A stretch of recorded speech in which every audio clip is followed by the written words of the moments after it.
1960 का दशक एविएशन में तेजी से तरक्की का समय था, खासकर कमर्शियल यात्रा के लिए जेट हवाई जहाज़ों के आने से। इस समय ने हवाई यात्रा को एक नए स्तर पर पहुंचा दिया, जिससे यात्रियों के लिए दुनिया और भी छोटी हो गई। जापान में ऑल निप्पॉन एयरवेज यानी एएनए इस क्रांति में सबसे आगे थी। एएनए ने अपने बेड़े को आधुनिक बनाने के लिए कई महत्वपूर्ण कदम उठाए। अपने जहाज़ों को आधुनिक बनाने के लिए उत्सुक एएनए ने बोइंग 723 को खरीदा, जो एक अत्याधुनिक जेटलाइनर था जो अपनी गति और कुशलता के लिए जाना जाता था। यह विमान तकनीकी उन्नति का एक उत्कृष्ट उदाहरण था।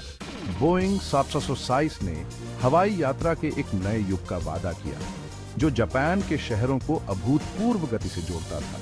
इसने यात्रियों को एक नया अनुभव प्रदान किया, जो पहले कभी नहीं देखा गया था। यह हवाई जहाज अपने आकर्षक डिजाइन और शक्तिशाली इंजनों के साथ जल्दी ही प्रगति और आधुनिकता का प्रतीक बन गया। इसके डिजाइन ने यात्रियों को एक सुरक्षित और आरामदायक यात्रा का अनुभव दिया। बोइंग 730 में एएनए का निवेश अपने यात्रियों को सर्वोत्तम संभव यात्रा अनुभव प्रदान करने की एयरलाइन की प्रतिबद्धता का प्रमाण था। एएनए ने अपने ग्राहकों की सुविधा और आराम को सर्वोच्च प्राथमिकता दी। हवाई जहाज की उन्नत सुविधाओं, जिसमें इसका प्रेशराइज्ड केबिन और आरामदायक बैठना शामिल है, ने हवाई यात्रा को व्यापक दर्शकों के लिए अधिक सुलभ और आकर्षक बना दिया। यात्रियों को अब लंबी दूरी की यात्रा में भी आराम का अनुभव होने लगा। लोग जेट यात्रा के रोमांच का अनुभव करने के लिए उत्साहित थे और एएनए इस बढ़ती मांग को पूरा करने के लिए तैयार थी। हवाई यात्रा अब केवल एक आवश्यकता नहीं, बल्कि एक आनंददायक अनुभव बन गया था। बोइंग 727 की शुरुआत जापान में बहुत उत्साह के साथ हुई थी। इसने हवाई यात्रा के क्षेत्र में एक नई क्रांति ला दी। इसने हवाई यात्रा में एक महत्वपूर्ण छलांग का प्रतिनिधित्व किया, यात्रा के समय को कम किया और व्यापार और अवकाश दोनों तरह के यात्रियों के लिए नई संभावनाओं को खोला। अब लोग तेजी से अपने गंतव्यों तक पहुंच सकते थे। एएनए के 727 जल्द ही जापान के ऊपर आसमान में घूम रहे थे, प्रमुख शहरों को जोड़ रहे थे और यात्रियों को उनके गंतव्यों तक गति और आराम के साथ पहुंचा रहे थे। इसने जापान में हवाई यात्रा के एक नए युग की शुरुआत की। फरवरी 1966 के एक सामान्य से दिन एएनए बोइंग 727 फ्लाइट 60 के रूप में काम कर रहा था। टोक्यो अंतर्राष्ट्रीय हवाई अड्डे से उड़ान भरी, जिसे हानेदा भी कहा जाता है, फुकुओका हवाई अड्डे के लिए। उड़ान में 113 यात्री और 7 चालक दल के सदस्य थे, जो सभी अपने गंतव्य तक पहुंचने के लिए उत्सुक थे। उस दिन मौसम की स्थिति को आमतौर पर उड़ान के लिए अनुकूल बताया गया था, जिसमें साफ आसमान और मध्यम हवाएं चल रही थीं। जैसे ही फ्लाइट 60 जापान के सुंदर समुद्र तट पर उड़ान भरी, सब कुछ सुचारू रूप से चल रहा था। अनुभवी पायलट कैप्टन मसाहिरो ओगावा और फर्स्ट ऑफिसर सबुरो सुगिहारा ने हवाई यातायात नियंत्रण के साथ नियमित संचार बनाए रखा, अपनी ऊंचाई, गति और स्थिति पर अपडेट प्रदान किए। यात्री अपनी सीटों पर बैठ गए, उड़ान में सेवा का आनंद ले रहे थे और फुकुओका में अपने आगमन का अनुमान लगा रहे थे। हालांकि त्रासदी तब हुई जब विमान सुरुगा खाड़ी के तट पर स्थित शिजुओका शहर के पास पहुंचा। स्थानीय समयानुसार लगभग 1:45 पर फ्लाइट 60 अचानक रडार स्क्रीन से गायब हो गया, जिससे हवाई यातायात नियंत्रक हैरान और चिंतित हो गए। विमान के साथ संपर्क स्थापित करने के बार-बार प्रयासों के बावजूद कॉकपिट से कोई प्रतिक्रिया नहीं मिली।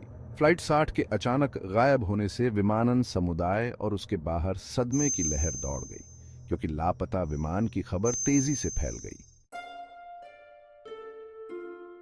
एएनए फ्लाइट 60 के अप्रत्याशित रूप से गायब होने से जापानी तटरक्षक बल, समुद्री आत्मरक्षा बल और स्थानीय मछली पकड़ने वाले जहाजों को शामिल करते हुए एक विशाल खोज और बचाव अभियान शुरू हो गया। इस अभियान में सैकड़ों लोग और दर्जनों जहाज शामिल थे, जो सभी एक ही उद्देश्य के लिए काम कर रहे थे: लापता विमान और उसके यात्रियों को ढूंढना। जैसे ही तलाशी अभियान तेज हुआ, प्रत्यक्षदर्शी के बयान उन लोगों से सामने आने लगे जिन्होंने विमान के अंतिम क्षणों को देखा था। इन बयानों ने अधिकारियों को महत्वपूर्ण सुराग प्रदान किए, जिससे उन्हें खोज क्षेत्र को संकुचित करने में मदद मिली। सुरुगा खाड़ी में मछुआरों ने फ्लाइट 60 के विवरण से मेल खाते एक जेटलाइनर को पानी के ऊपर असामान्य रूप से कम उड़ान भरते हुए देखा, जो सामान्य उड़ान पथ से बहुत नीचे था।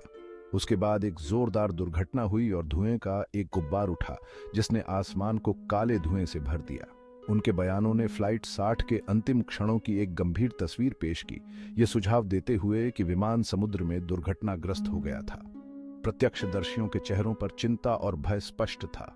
प्रत्यक्षदर्शी रिपोर्टों ने खोज और बचाव अभियान की तात्कालिकता को बढ़ा दिया, क्योंकि बचे लोगों को खोजने की हताश आशा में समय बहुत कम था। हर गुजरते पल के साथ बचाव दल की चिंता बढ़ती जा रही थी। बचाव दल ने लापता विमान या उसके रहने वालों के किसी भी संकेत की तलाश में सुरुगा खाड़ी के विशाल विस्तार में कड़ी मशक्कत की। वे हर संभावित सुराग की जांच कर रहे थे, कोई भी कसर नहीं छोड़ रहे थे। जैसे जैसे अंधेरा छा गया, जहाजों और हेलीकॉप्टरों से स्पॉटलाइट से रोशन होकर तलाशी अभियान जारी रहा। रात के समय की तलाशी और भी चुनौतीपूर्ण हो गई थी। बचाव दल के बेरहम समुद्र और धुंधली रोशनी से जूझते ही माहौल उम्मीद और निराशा से भरा हुआ था। हर कोई एक चमत्कार की उम्मीद कर रहा था, लेकिन हालात मुश्किल थे। उनके बहादुर प्रयासों के बावजूद शुरुआती खोज में कोई बचे नहीं मिले। केवल बिखरे हुए मलबे और व्यक्तिगत सामान मिले, जिन्होंने सबसे बुरे डर की पुष्टि की।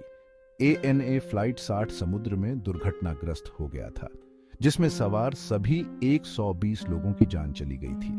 यह एक त्रासदी थी जिसने सभी को गहरे शोक में डाल दिया। ANA फ्लाइट 60 के दुखद दुर्घटना के बाद जापान दुर्घटना जांच बोर्ड या JIB के जांचकर्ताओं को एक कठिन काम का सामना करना पड़ा। दुर्घटना के कारण का निर्धारण करना और भविष्य में इसी तरह की त्रासदियों को होने से रोकना। यह एक जटिल और समय साध्य प्रक्रिया थी। जांच में उड़ान के हर पहलू का विश्लेषण करना शामिल होगा, जिसमें विमान के रखरखाव के रिकॉर्ड से लेकर पायलटों के अनुभव और दुर्घटना के समय मौसम की स्थिति तक शामिल है। हर छोटे से छोटे विवरण का अध्ययन करना आवश्यक था, जिसमें विमान के रखरखाव के रिकॉर्ड से लेकर पायलटों के अनुभव और दुर्घटना के समय मौसम की स्थिति तक शामिल है। यह सुनिश्चित करना महत्वपूर्ण था कि कोई भी संभावित कारण अनदेखा न हो। विमान के उड़ान डेटा रिकॉर्डर या FDR और कॉकपिट वॉइस रिकॉर्डर या CVR, जिन्हें अक्सर ब्लैक बॉक्स के रूप में जाना जाता है, को पुनर्प्राप्त करना सर्वोच्च प्राथमिकता बन गया, क्योंकि उनके पास विमान के अंतिम क्षणों के बारे में महत्वपूर्ण जानकारी थी। इन उपकरणों में दर्ज डेटा दुर्घटना के कारणों को उजागर करने में महत्वपूर्ण भूमिका निभा सकता था, क्योंकि उनके पास विमान के अंतिम क्षणों के बारे में महत्वपूर्ण जानकारी थी। इन उपकरणों ने ऊंचाई, गति, हेडिंग और कॉकपिट ऑडियो जैसे महत्वपूर्ण उड़ान मापदंडों को रिकॉर्ड किया। इन उपकरणों ने ऊंचाई, गति, हेडिंग और कॉकपिट ऑडियो जैसे महत्वपूर्ण उड़ान मापदंडों को रिकॉर्ड किया, जो दुर्घटना की ओर ले जाने वाली घटनाओं की श्रृंखला में अमूल्य अंतर्दृष्टि प्रदान कर सकते थे। यह डेटा जांचकर्ताओं के लिए एक महत्वपूर्ण सुराग था, जो दुर्घटना की ओर ले जाने वाली घटनाओं की श्रृंखला में अमूल्य अंतर्दृष्टि प्रदान कर सकते थे। हालांकि सुरुगा खाड़ी की विशालता में ब्लैक बॉक्स का पता लगाना एक चुनौतीपूर्ण और समय लेने वाली प्रक्रिया साबित हुई। हालांकि सुरुगा खाड़ी की विशालता में ब्लैक बॉक्स का पता लगाना एक चुनौतीपूर्ण और समय लेने वाली प्रक्रिया साबित हुई, खोज दल को कई कठिनाइयों का सामना करना पड़ा। ब्लैक बॉक्स के अंडरवाटर लोकेटर बीकन द्वारा उत्सर्जित ध्वनिक संकेतों का पता लगाने की उम्मीद में विशेष सोनार उपकरण को समुद्र तल को स्कैन करने के लिए तैनात किया गया था। विशेष सोनार उपकरण को समुद्र तल को स्कैन करने के लिए तैनात किया गया था। यह उपकरण गहरे पानी में ब्लैक बॉक्स के संकेतों को पकड़ने के लिए डिजाइन किया गया था। ब्लैक बॉक्स की तलाश हफ्तों तक जारी रही। हर गुजरते दिन के साथ उनके मिलने की उम्मीदें कम होती गईं। खोज दल ने हर संभव प्रयास किया। हर गुजरते दिन के साथ उनके मिलने की उम्मीदें कम होती गईं। सुरुगा खाड़ी की गहराई, ऊबड़ खाबड़ पानी के नीचे का इलाका और मलबे के नीचे ब्लैक बॉक्स के दबे होने की संभावना ने खोज दल के लिए महत्वपूर्ण बाधाएं खड़ी कर दी। सुरुगा खाड़ी की गहराई, ऊबड़ खाबड़ पानी के नीचे का इलाका और मलबे के नीचे ब्लैक बॉक्स के दबे होने की संभावना ने खोज दल के लिए महत्वपूर्ण बाधाएं खड़ी कर दी। यह एक कठिन और थकाऊ प्रक्रिया थी।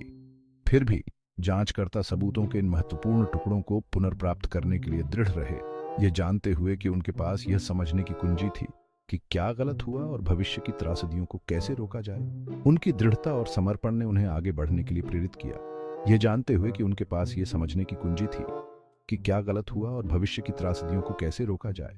अंततः यह जांच विमान सुरक्षा में सुधार के लिए महत्वपूर्ण साबित हो सकती थी।